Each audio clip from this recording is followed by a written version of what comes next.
El interactivo de mayor calidad de la radio por Palma 90. Acción Mañanera. Antes de ayer, el candidato presidencial de la Fuerza del Pueblo dio unas declaraciones públicas, unas declaraciones a la prensa, en un acto inusual para él. Lo vi leyendo un documento, tenía al lado a tres figuras, dos de ellos muy conocidos: el ex jefe de la policía, Pedro de Jesús Candelier, y el ex ministro de las Fuerzas Armadas, José Miguel Soto Jiménez. José Miguel Soto Jiménez. Había otra persona al lado de él que no identifiqué. En esas declaraciones, Leonel Fernández da un giro. Y digo un giro porque Leonel había estado siendo, si se quiere, acusado de no fijar posiciones muy claras frente a la situación haitiana. Incluso se sabe que con el tema del canal, él asumió una posición distante de la posición que fijó el gobierno dominicano, y eso le generó grandes críticas. Yo decía en ese momento que eso iba a tener sus repercusiones desde el punto de vista político, desde el punto de vista de su popularidad. Nunca antes el problema haitiano, la situación haitiana, había sido tema de campaña en República Dominicana. Nunca antes. Eso solamente intentó llevarse a una campaña electoral en el 94 con una posición marcada en contra de Peña Gómez, de sectores ultraconservadores que asumieron una posición muy hostil frente a Peña Gómez por su color de piel y su origen. Pero Leonel, que no había hablado en esos términos, se refirió al comunicado que hizo público Amnistía Internacional. Parece que forzado por la circunstancia, porque todo el mundo conoce la posición del candidato a senador del Partido Reformista en la alianza con Fuerza Nacional Progresista, de Marino Vinicio Castillo, Semán, Vinicito, que ha traído el tema, ha hecho como un eje central de su campaña el tema de la situación haitiana y la posición que debe tener el pueblo dominicano frente a lo que él le llama una agenda internacional de algunas potencias frente a Haití y República Dominicana. Y he visto algunos spots publicitarios del candidato del PLD que también ha traído el tema a la campaña. Reitero, nunca antes, o que yo recuerde, el tema de la posición del pueblo dominicano frente a Haití había sido objeto de una campaña electoral. Había sido un tema, un eje del discurso político electoral. En esta ocasión lo está haciendo, y Leonel Fernández se ha visto forzado a fijar posiciones públicas frente a estos aprestos de algunos organismos internacionales, de cuestionar la posición del gobierno dominicano, la posición del Estado dominicano, más que del gobierno, del Estado dominicano, frente a la situación, a la migración haitiana. Y Leonel, qué bueno que él asume esta posición, aunque sea forzado por esta circunstancia electoral, donde él sabe que ese tema tiene mucho valor ahora y que está siendo tomado en cuenta por el pueblo dominicano, acaba de fijar una posición, digamos que contundente, diciendo que no es verdad nada de esto que Amnistía Internacional ha estado diciendo del gobierno dominicano, y que el gobierno dominicano tiene todo el derecho de ejecutar su política migratoria como una expresión de su soberanía. Una expresión de su soberanía. Pienso que Leonel se pone a tono con el interés nacional. Rectifica. Porque ya dijimos que con el caso del canal, él se puso de espalda al interés nacional. Esa es la verdad. Leonel, pero dicen por ahí que siempre hay oportunidad para rectificar, para corregir, ¿verdad? Y es ser sabio. Dice que es de sabio. Rectificar a tiempo. Rectificar a tiempo. Y Leonel está rectificando a tiempo. Qué bueno, porque reitero, no le hace bien al país, no le hace bien que Leonel Fernández dé viso de que tiene algún compromiso con esta agenda que se está llevando a cabo desde algunos organismos internacionales, de querer forzar a República Dominicana a recibir indocumentados haitianos sin ningún tipo de regulación.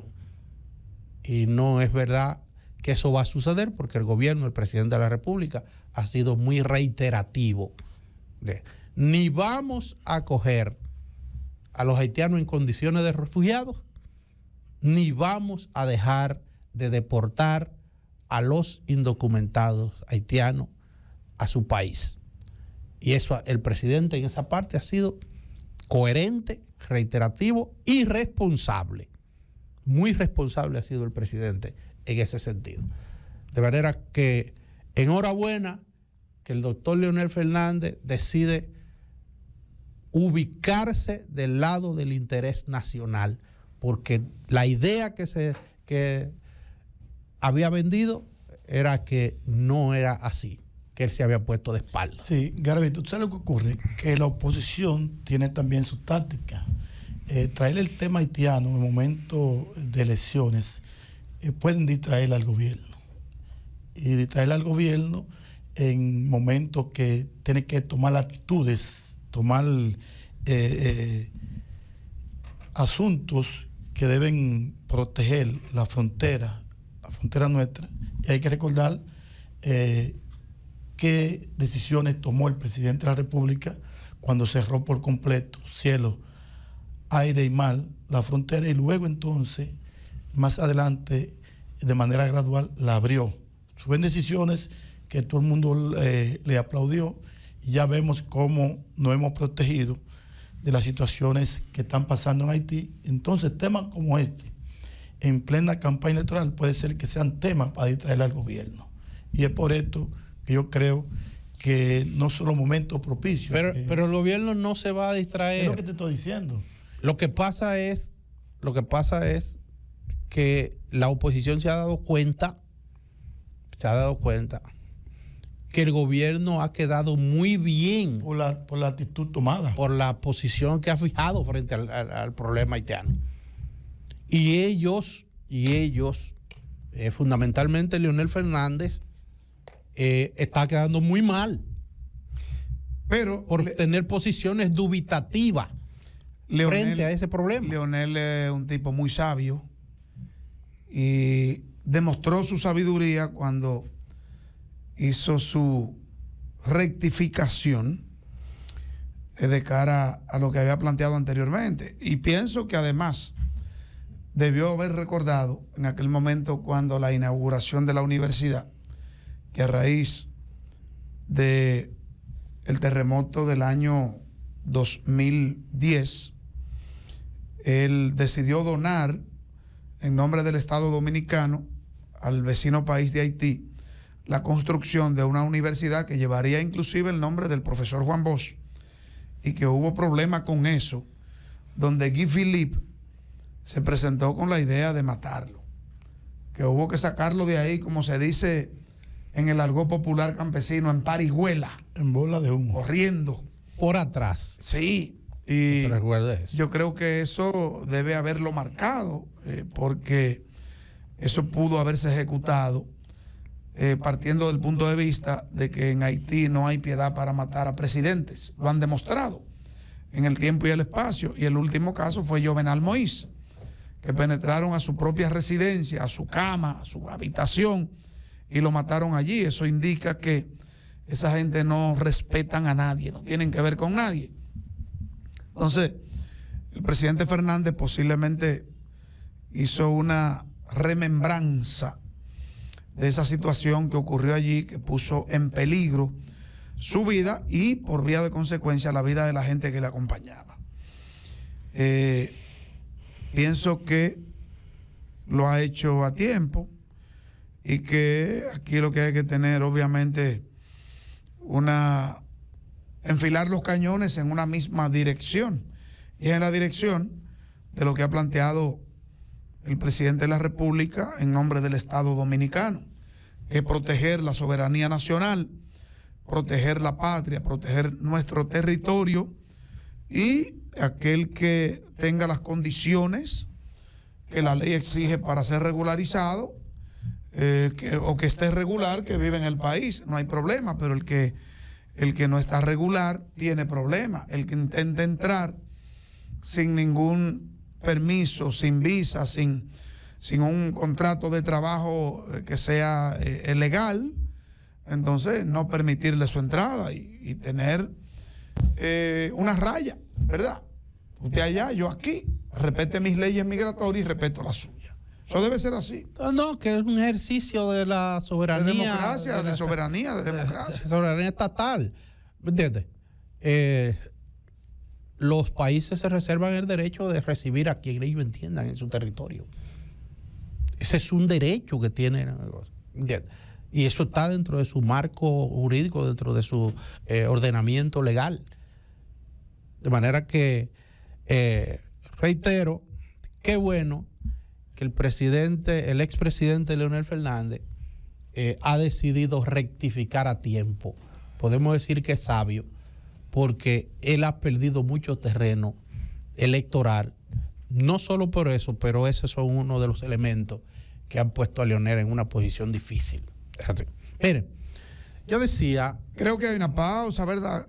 Todavía. Ok. Yo decía ayer que el incidente que se produjo en la Embajada de México en Ecuador, en la capital ecuatoriana, en Quito, en que fuerzas militares de Ecuador penetraron a la embajada a hacer preso a Jorge Glass, ex vicepresidente de Ecuador. Hombre viejo ya, metido en edad. Sí. Iba a tener repercusiones fuertes y la está teniendo. Muchos países se han expresado, algunos con posiciones muy radicales, como el caso de Brasil, Guatemala, Bolivia, que incluso en el caso de Bolivia también retiró su embajador. Lo hizo también Nicaragua, es decir, están planteando un rompimiento de las relaciones diplomáticas con Ecuador. Esto le va a traer grandes dificultades a Ecuador. El gobierno mexicano ha anunciado que lo va a denunciar por ante la Corte Internacional de Justicia, una violación vulgar al derecho internacional. Decía yo ayer que desde el punto de vista del derecho internacional, cada embajada es una extensión del territorio del país al que pertenece. Inclusive. De manera que cuando se invade el espacio de la embajada, se está invadiendo el territorio de ese país. Por ejemplo, ese es el concepto. Tú llegas, por ejemplo, al consulado, la embajada norteamericana, e inmediatamente usted puso un pie ahí adentro, usted tiene que regirse por las leyes de ellos. Pero lógico, es que todo esto está ya en el país. Y aunque esté aquí en territorio del país, Es un lugar de ellos que te pueden sacar de ahí cuando quieran. Sencillamente así. Algunos expertos han planteado las consecuencias de esto, que tiene consecuencias económicas y consecuencias políticas.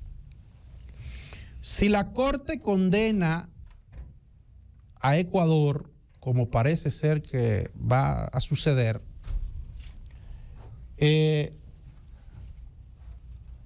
pueden venir sanciones pecuniarias, multas en contra del gobierno ecuatoriano, pero también hay algunos acuerdos que se habían estado gestando, acuerdos bilaterales entre Ecuador y México, que de por sí ya quedan esas conversaciones suspendidas. Y eso le genera también dificultades económicas al gobierno ecuatoriano. Pero también esto aísla al gobierno ecuatoriano del resto de los países latinoamericanos, fundamentalmente de su entorno, de Sur y Centroamérica, que hay una corriente, todo el mundo sabe que en Sur y Centroamérica hay una corriente de países que de orientación socialista, que los gobiernos tienen esa orientación. El caso de Brasil, el gigante del sur, le llaman a Brasil,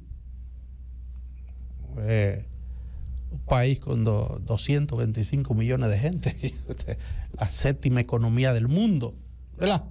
Entonces, si Luis Ignacio Lula da Silva, el presidente brasileño, que ya se ha manifestado de manera muy enérgica, pasa de esa manifestación y decide también romper esas relaciones, ahí hay problemas. Ahí hay problemas.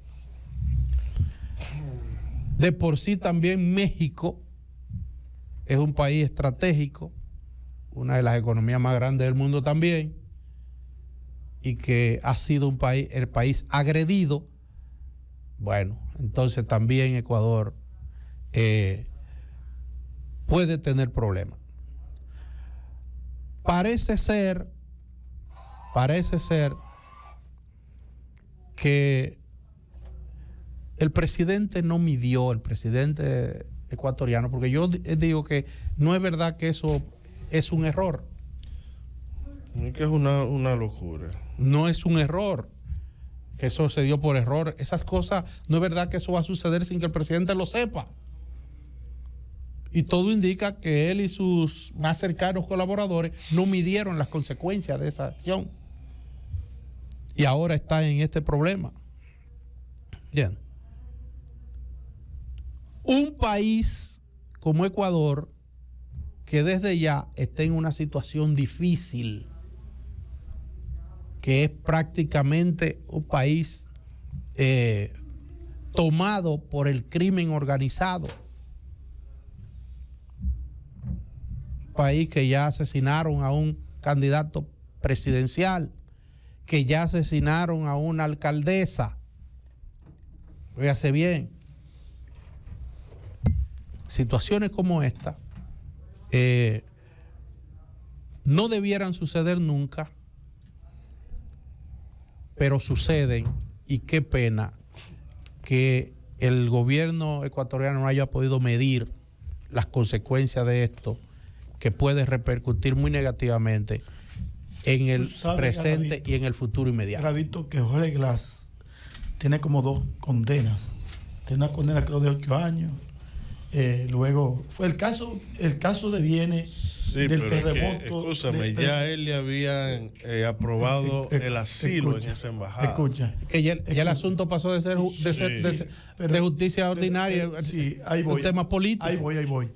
En el 2016, eso deviene del asunto del terremoto, que estaban en una reconstrucción de una provincia, una ciudad, y parece que hubo malversación de fondos. Un dineral, millones de pesos ahí, desaparecieron. Lo encontraron culpable, fue condenado en el 16, Pero la situación es que ya él estaba bajo asilo en la Embajada de México, que ahí fue entonces que el gobierno de Ecuador irrumpió esta embajada y creo que violentó. Que violentó todos los estamentos legales, más convenios de Viena, otros convenios que deben ser respetados. Tú bien lo has dicho, inmediatamente tú entras en una embajada de un país, ya tú estás entrando al territorio ajeno. Y creo que ahí violentó, ya México ya ha roto la diplomacia que tenía con Ecuador, y vendrán algunos países que ya han dado su punto de vista y van a cerrar acuerdos que tenían con Ecuador. Eso es algo que no debió hacer, no debió ocurrir, más un hombre que ya había cumplido condena, aunque se dice que tendrán otros sometimientos. Vamos al cambio.